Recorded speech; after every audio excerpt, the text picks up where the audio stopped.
അഭിഭാഷകനായ വിനോദ് മാത്യു വിൽസൺ കൂടെ നമ്മോടൊപ്പം ചേരുന്നുണ്ട്. ശ്രീ വിനോദ് മാത്യു വിൽസൺ, നോക്കൂ, ഈ ഒരു ഛത്തീസ്ഗഡിൽ അറസ്റ്റിലായ കന്യാസ്ത്രീകളുടെ ജാമ്യാപേക്ഷ അതെന്ന് NIA കോടതി പരിഗണിച്ചു. കേസിൽ വിധി പറയാനായി മാറ്റിയിരിക്കുകയാണ്. നാളെ വിധി പറയുമെന്നാണ് മനസ്സിലാക്കുന്നത്. അതിനിടെ വരുന്നൊരു വാദമെന്ന് പറയുന്നത് ഈ പ്രോസിക്യൂഷൻ ഈ ഒരു ജാമ്യാപേക്ഷയെ എതിർത്തു എന്നുള്ള വാർത്തയാണ് ഇപ്പോൾ വരുന്നത്. ഇപ്പോൾ നമ്മോടൊപ്പം സംസാരിച്ചത് സിറോ മലബാർ സഭാ പ്രതിനിധിയായ ഫാദർ ആന്റണി വടക്കേക്കരയാണ്. അദ്ദേഹവും പറഞ്ഞത് പ്രോസിക്യൂഷൻ ഈ ഒരു വാദത്തെ എതിർത്തു എന്നാണ് പറഞ്ഞിരിക്കുന്നത്.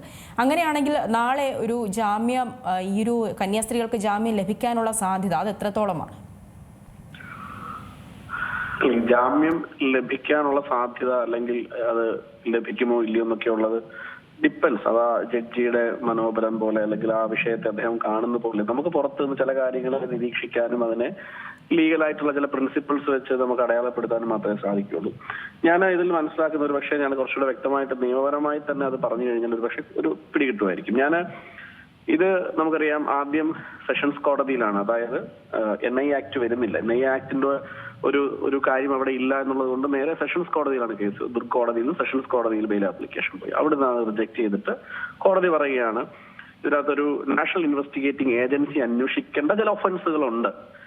നാഷണൽ ഇൻവെസ്റ്റിഗേറ്റിംഗ് ഏജൻസി എന്ന് പറയുമ്പോൾ സെൻട്രൽ ഗവൺമെന്റിന്റെ സാങ്ഷൻ ഇല്ലാതെ അവർക്ക് അന്വേഷിക്കാൻ കഴിയില്ല. കാരണം UAPA പോലെയുള്ള അതിലേക്ക് ട്രിഗർ ചെയ്യുന്ന അല്ലെങ്കിൽ ദേശവിരുദ്ധ പ്രവർത്തനം അല്ലെങ്കിൽ ഫോറിൻ ഫണ്ട് എന്നൊക്കെ പറയുന്ന ഒരു ദേശവിരുദ്ധ പ്രവർത്തനത്തിന്റെ ഭാഗമായിട്ടുള്ള ഒഫൻസുകൾ അന്വേഷിക്കുന്ന സെൻട്രൽ ഏജൻസിയാണ് നാഷണൽ ഇൻവെസ്റ്റിഗേറ്റിംഗ് ഏജൻസി.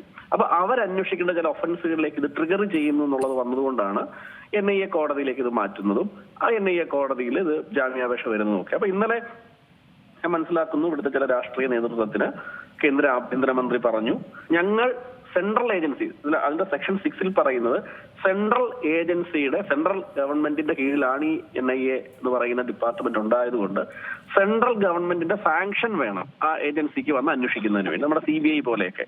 അപ്പൊ ഇവിടെ സെൻട്രൽ ഏജൻസി അത് അന്വേഷിക്കുന്നില്ല, ഞങ്ങൾക്ക് അങ്ങനെ ഒരു കേസില്ല എന്ന് കേന്ദ്ര ആഭ്യന്തരമന്ത്രി പറഞ്ഞു കഴിഞ്ഞിരിക്കുന്നു. അപ്പൊ സ്വാഭാവികമായിട്ടും നമുക്ക് ജാമ്യം കിട്ടാൻ സാധ്യതയുണ്ടോ എന്നുള്ളൊരു ചോദ്യമാണ് ഇവിടെ കടന്നു വരുന്ന ഒരു പ്രധാന പ്രശ്നം. അപ്പൊ ഇതുവരെ സാങ്ഷൻ കൊടുത്തിട്ടുണ്ടോ? ഇല്ല, ഇതുവരെ സാങ്ഷൻ കൊടുത്തിട്ടില്ല. അപ്പൊ NIA കോർട്ട് എങ്ങനെയാണ് ഇൻവോൾവ് ചെയ്തെന്നുള്ള ക്വസ്റ്റ്യൻ അപ്പൊ അവിടെ വരും. അവിടെ ഞാൻ പറഞ്ഞതുപോലെ ചില ഒഫൻസുകൾ ട്രിഗർ ചെയ്യപ്പെടുന്നു. അതുകൊണ്ടാണ് NIA കോടതിയിലേക്ക് ഇത് മാറിയത്. ഡയറക്റ്റ് അവർക്ക് അന്വേഷിക്കാനുള്ള സ്പേസ് ഉണ്ടോ? അതുമില്ല.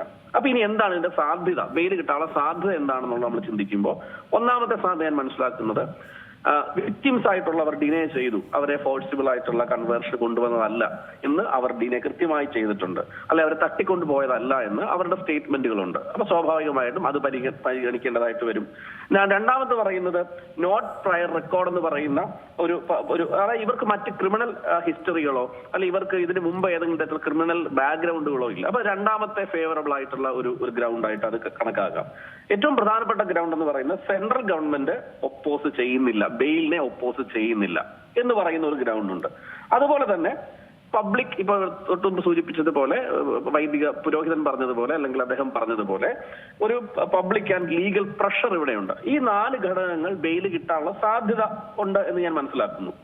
കിട്ടാതിരിക്കാനുള്ള സാധ്യത എന്താണ്? പ്രോസിക്യൂഷൻ പറയുമ്പോൾ ആരാണ് ഇവിടെ? ഇന്നലെ കേന്ദ്രമന്ത്രി പറയുന്നത് കേട്ടു, പ്രോസിക്യൂഷൻ ഞങ്ങൾ എതിർക്കത്തില്ല, ഗവൺമെന്റ് എതിർക്കത്തില്ല, പക്ഷെ പ്രോസിക്യൂഷൻ എതിർക്കുന്നതൊക്കെ പ്രോസിക്യൂഷൻ എന്ന് പറഞ്ഞാൽ ഗവൺമെന്റ് ആണ് പ്രോസിക്യൂഷൻ, സർക്കാരാണ് പ്രോസിക്യൂഷൻ, പോലീസാണ് ആ വാക്കിനെ നിർവചിക്കുമ്പോൾ പ്രോസിക്യൂഷൻ എന്ന് പറഞ്ഞാൽ പ്രോസിക്യൂട്ട് ചെയ്യുന്നത് ആരാണോ അവരാണ് പ്രോസിക്യൂഷൻ. അപ്പൊ ഛത്തീസ്ഗഡ് ഗവൺമെന്റിന്റെ സ്റ്റാൻഡാണ് എന്ത്?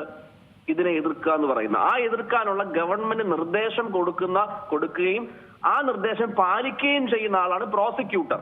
അപ്പൊ ഗവൺമെന്റ് അവിടെ ഛത്തീസ്ഗഡ് ഗവൺമെന്റ് ഇതിനെ എതിർത്തു, പ്രോസിക്യൂഷൻ എതിർത്തു.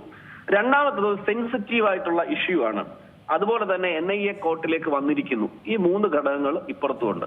അപ്പൊ ഇത് ഈ അപ്പുറത്തെ സൈഡിലെ 4 ഘടകങ്ങളും ഈ 3 ഘടകങ്ങൾ വെച്ച് നോക്കുമ്പോൾ ഞാൻ മനസ്സിലാക്കുന്നത്, ഒരു ലീഗൽ പ്രിൻസിപ്പിൾ സൈഡിൽ ഞാൻ മനസ്സിലാക്കുന്നത് ഒരു 75% ജാമ്യം കിട്ടാനുള്ള സാധ്യതയുണ്ട്. പ്രധാനമായും ഇത് നാഷണൽ ഇൻവെസ്റ്റിഗേറ്റിംഗ് ഏജൻസി അന്വേഷിക്കുന്നില്ല എന്ന് സെൻട്രൽ ഗവൺമെന്റ് പറഞ്ഞ സ്ഥിതിക്ക്, മറ്റൊരു NIA ആക്ടിന്റെ പരിധിയിൽ വരുന്ന ഒഫൻസുകൾ ഇല്ല എന്ന് ബോധ്യപ്പെട്ട സ്ഥിതിക്ക്, അതിൽ ചില ഒഫൻസുകൾ ഒന്ന് ട്രിഗർ ചെയ്യുന്നുള്ള സംശയം മാത്രമുള്ള സ്ഥിതിക്ക് കന്യാസ്ത്രീകൾക്ക് നാളെ ജാമ്യം അനുവദിക്കാനുള്ള ഒരു 75% സാധ്യതയുണ്ട്.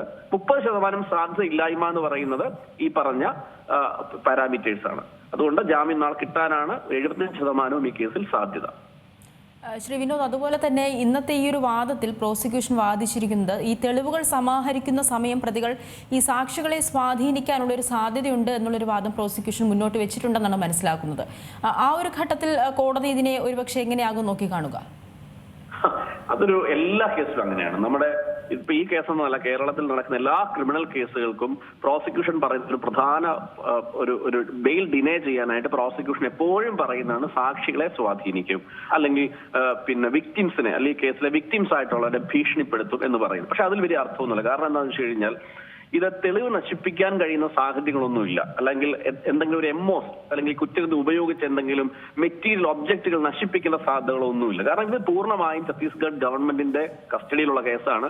ഈ രണ്ട് കന്യാസ്ത്രീകൾ, കേരളത്തിലുള്ള രണ്ട് കന്യാസ്ത്രീകൾ അവിടെ ചെന്ന് ഇതെല്ലാം നശിപ്പിക്കാനുള്ള സാധ്യതയുണ്ടെന്ന് പറയുന്നതിനോട് കോടതി യോജിക്കാൻ സാധ്യതയില്ല. അത് പ്രോസിക്യൂഷൻ എതിർക്കുന്ന എപ്പോഴും പറയുന്ന ഒരു ക്രിമിനൽ കേസുകളിൽ ജാമ്യം കൊടുക്കാതിരിക്കാൻ പറയുന്ന സാഹചര്യമാണ്.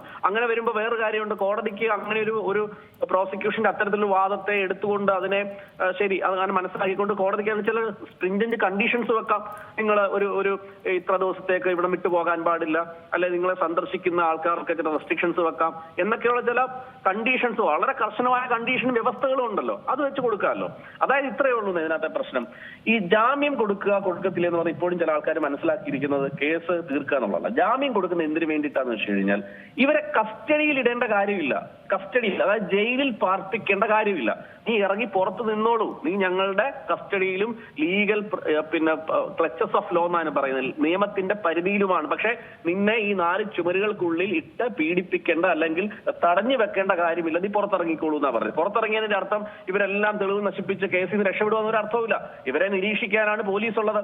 ഇവരെ കൃത്യമായി കർശനമായ വ്യവസ്ഥ പാലിക്കുന്നുണ്ടെന്ന് അറിയാനാണ് നാട്ടിൽ അവിടെ പോലീസും പ്രോസിക്യൂഷനും സംവിധാനവും ഉള്ളത്. അപ്പൊ ഇതെല്ലാം ഉള്ള സ്ഥിതിക്ക് രണ്ട് നിസ്സഹായരായിട്ടുള്ള, രണ്ട് സ്ത്രീകളായിട്ടുള്ള പ്രായമുള്ള 2 കന്യാസ്ത്രീകൾ പുറത്തിറങ്ങി ഈ പറയുന്ന ബജ്രംഗ് ദാളുകാർ പറയുന്നവരുടെയൊക്കെ അടുത്ത് പോയി തെളിവ് നശിപ്പിക്കാൻ ശ്രമിക്കും എന്നൊക്കെ പറയുന്നത് ഇതിനകത്ത് വലിയ കാര്യമൊന്നുമില്ല. ഇവിടുത്തെ ഏറ്റവും വലിയ പ്രശ്നം ഇതാണ്. നമുക്കറിയാം, ഡൽഹി കേസുകൾ, കേജ്രിവാളുമായി ബന്ധപ്പെട്ട കേസിൽ നമ്മൾ കണ്ടതാണ്, സ്റ്റാൻ സ്വാമിയുടെ കേസിൽ കണ്ടതാണ്. അതായത് പെടുത്താനുള്ള ഏറ്റവും നല്ല മാർഗം എന്ന് പറയും, ഇതിനകത്തൊരു ആരോപണം എന്ന് പറഞ്ഞാൽ മതി, ഇതൊരു രാജ്യദ്രോഹ പ്രശ്നമാണ്, പുറത്തുനിന്നുള്ള ഫണ്ട് വന്നിട്ടുണ്ട്, ഹ്യൂമൻ ട്രാഫിക്കിംഗ് ഉണ്ട്, അല്ലെങ്കിൽ ഫോഴ്സിബിൾ കൺവേർഷൻ ഉണ്ട്, അതുകൊണ്ട് ഇതൊരു UAPA നിയമത്തിന്റെ പരിധിയിൽ വരുന്ന ഒഫൻസ് ആണെന്ന് പറയുമ്പോൾ ആ പറയുന്നതിന്റെ അടിസ്ഥാനത്തിൽ സെൻട്രൽ ഗവൺമെന്റ് സാങ്ഷൻ കൊടുക്കുകയും NIA ഏജൻസി അന്വേഷിക്കാൻ വരികയും ചെയ്താൽ പിന്നെ ജാമ്യം കിട്ടത്തില്ല. ഒരു സംശയ വിഷയത്തിലില്ല. പക്ഷെ ഇവിടെ സെൻട്രൽ ഗവൺമെന്റ് അസന്ദിഗ്ധമായി പറഞ്ഞു ഞങ്ങൾ ഇത് അന്വേഷിക്കാൻ വരുന്നില്ല. അപ്പൊ NIA എന്ന് പറയുന്ന ഒരു ഏജൻസി വരാൻ സാധ്യതയില്ല. പിന്നെ എന്തിന് ഈ പറയുന്ന NIA ആക്ടിന്റെ പരിധിയിൽപ്പെടുത്തി ഇവരെ അകത്തിടണം എന്നുള്ള ഒരൊറ്റ ലീഗൽ ക്വസ്റ്റ്യൻ മാത്രമേ ഉള്ളൂ. അതുകൊണ്ടാണ് ഞാൻ പറഞ്ഞത് ആ വിഷയം അവിടെ തീർന്നത് കൊണ്ട് സാധ്യത ജാമ്യം കിട്ടാൻ കൂടുതലാണ്. ശരി, വളരെയധികം നന്ദി ശ്രീ വിനോദ് മാത്യു വിൽസൺ ഈ ഒരു ഘട്ടത്തിൽ പ്രതികരിച്ചതിന്. ഏറ്റവും പുതിയ വാർത്തകളും വിശേഷങ്ങളും വിരൽ തുമ്പിലറിയാൻ സീ മലയാളം ന്യൂസ് എല്ലാ ഡിജിറ്റൽ പ്ലാറ്റ്ഫോമുകളിലും ലഭ്യം.